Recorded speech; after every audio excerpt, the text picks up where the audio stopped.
Vous n'êtes pas sans savoir que nous sommes à l'ère de l'intelligence artificielle.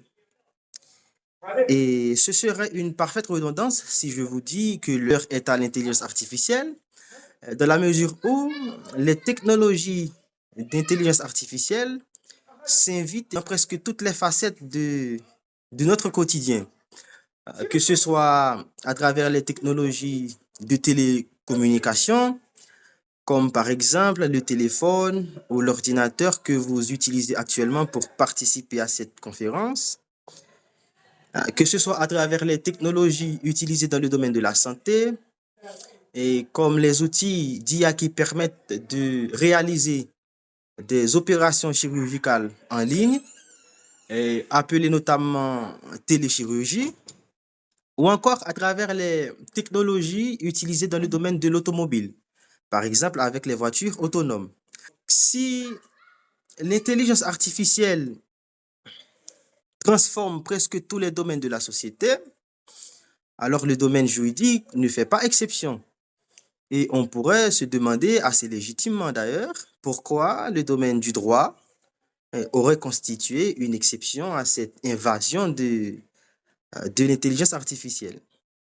C'est ainsi qu'il convient d'aborder dans le cadre de cette intervention, ou encore analyser comment l'intelligence artificielle impacte le domaine du droit et le domaine du droit pénal en particulier, et notamment l'un des principes fondateurs du droit pénal moderne, en l'occurrence le principe d'individualisation de la peine.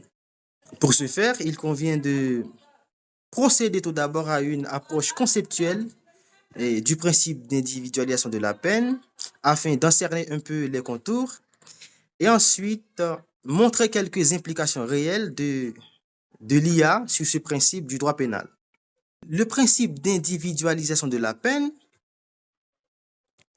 c'est le principe du droit pénal qui oblige le juge à prendre en considération, lors du prononcé de la sanction, deux facteurs. D'un côté, la gravité de l'infraction commise et de l'autre côté, la personnalité de l'auteur de l'infraction. Et le principe d'individualisation de la peine met en opposition principalement deux grandes écoles ou encore deux grands courants de pensée. Tout d'abord, il y a l'école de la justice absolue et ensuite, il y a l'école néoclassique.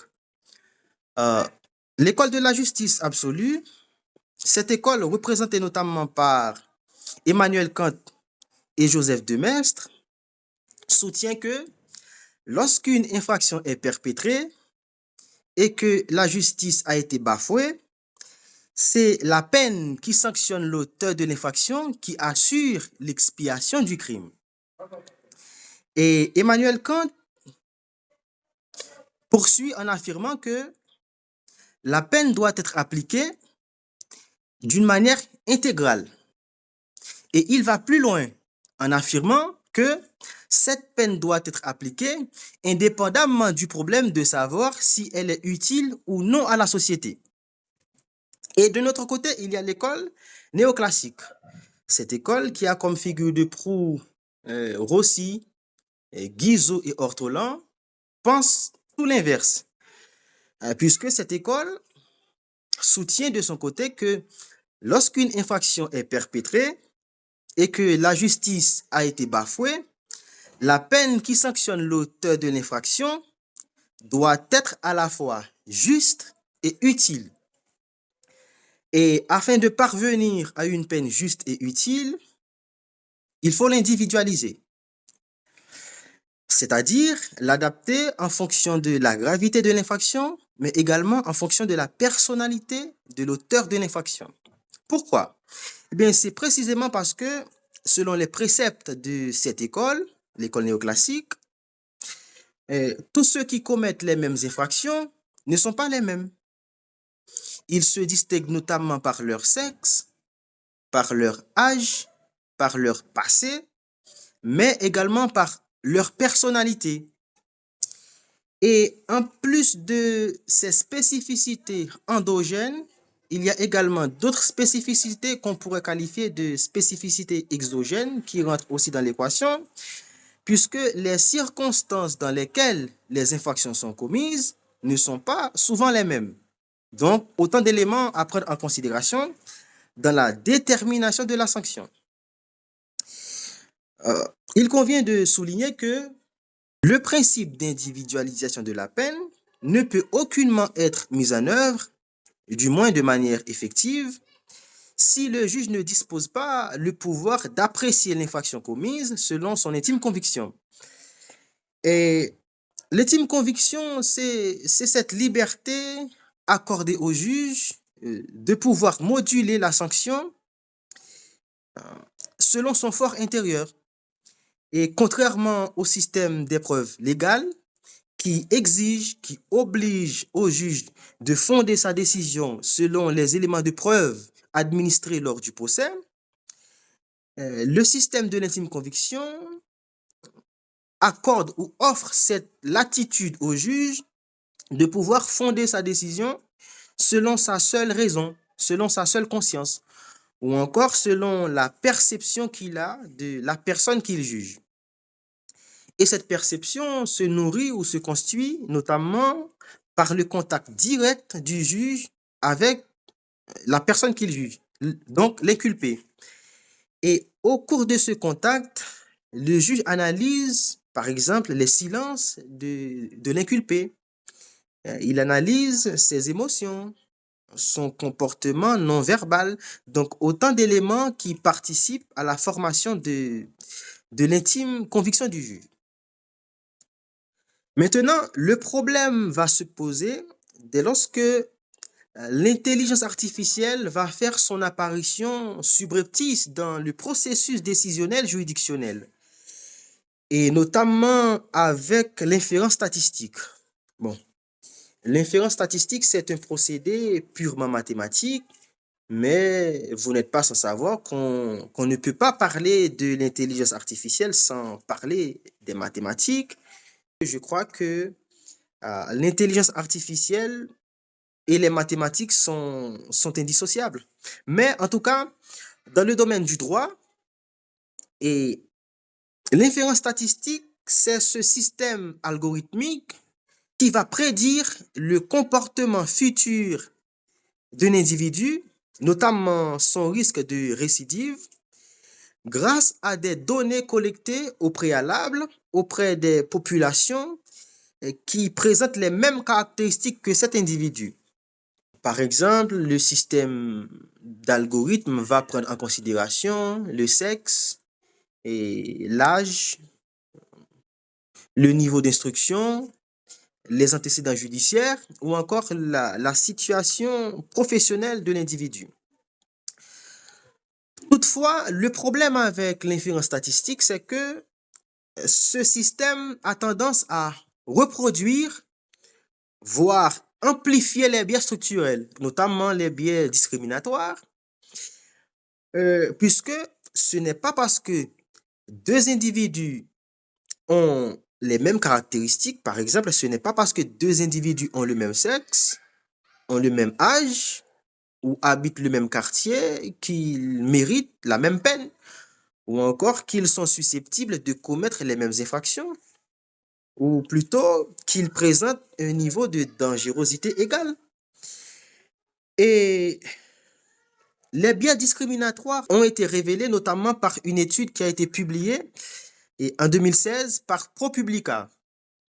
Et ProPublica, dans cette étude, a montré que le système compas, notamment, d'ailleurs, le système compas, c'est un système utilisé plus particulièrement aux États-Unis dans le cadre de la prévention de la récidive.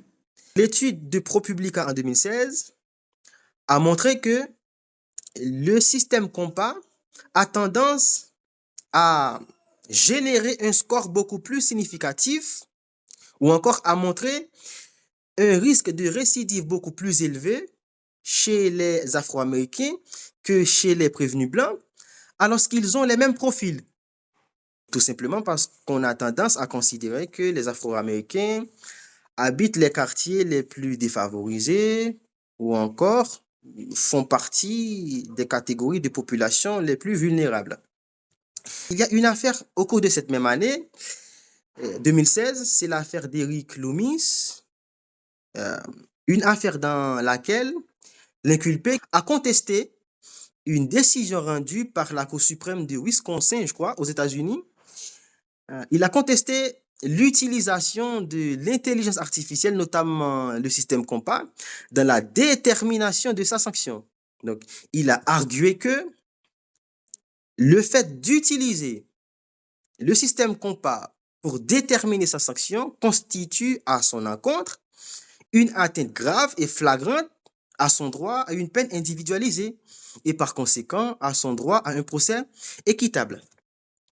Alors, je vais terminer en évoquant les trois principales garanties qui sont compromises ou qui sont mises à mal et par l'utilisation de l'inférence statistique en général dans le processus décisionnel juridictionnel.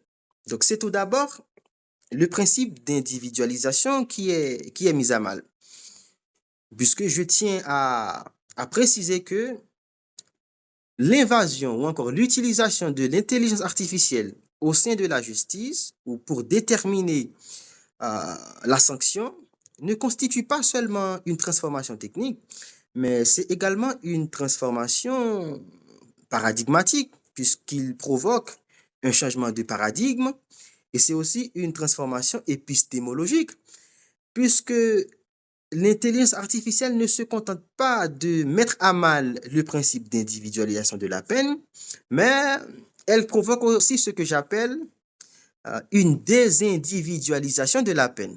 Ben, tout simplement parce que l'individu n'est plus jugé pour ce qu'il fait, mais il est jugé pour ce que font statistiquement les personnes qui lui ressemblent. Et deuxième garantie fondamentale compromise par l'utilisation de l'intelligence artificielle dans le cadre du procès pénal, c'est l'intime conviction du juge. Puisque lorsque le juge rend une décision largement influencée par l'intelligence artificielle, ben le juge perd en quelque sorte son intime conviction. Donc, il n'est plus le seul maître de sa conviction. Et on passe d'une conviction intime humaine à une conviction algorithmique, à une conviction mathématique, purement mathématique, à une conviction probabiliste, statistique, ou encore à une conviction tout simplement artificielle. Et enfin, c'est le fait que l'utilisation de l'intelligence artificielle empêche toute motivation sérieuse des décisions judiciaires. Bon, normalement, la motivation des décisions judiciaires, c'est une garantie importante pour les justiciables, puisque c'est à travers ce procédé que le juge explique le bien fondé de sa décision. C'est à travers la motivation que le juge explique son raisonnement, pourquoi il a opté pour telle décision et pas une autre. Et vous n'êtes pas sans savoir que les outils d'intelligence artificielle sont caractérisés plus particulièrement par ce qu'on appelle l'opacité. En anglais, on parle de black box, c'est-à-dire la boîte noire. Cela signifie que le juge n'aura pas la possibilité ou la faculté de comprendre, voire d'expliquer pourquoi l'outil d'IA a généré un tel résultat plutôt qu'un autre. Même les personnes qui ont conçu les outils d'intelligence artificielle ne peuvent pas expliquer pourquoi l'outil génère une décision plutôt qu'une autre. Donc, qu'en est-il du juge? Donc, c'est encore pire. En tout cas, je crois que l'heure qui m'a été impartie est déjà écoulée, je pense, et je vous remercie de votre attention. Et pour toute personne qui aurait aimé approfondir la question, j'ai des articles qui sont récemment publiés. Il y a également un ouvrage auquel j'ai contribué, récemment paru. Peut-être que je vais mettre les liens dans le chat, comme ça vous pourrez accéder à ces documents. En tout cas, je vous remercie de votre attention.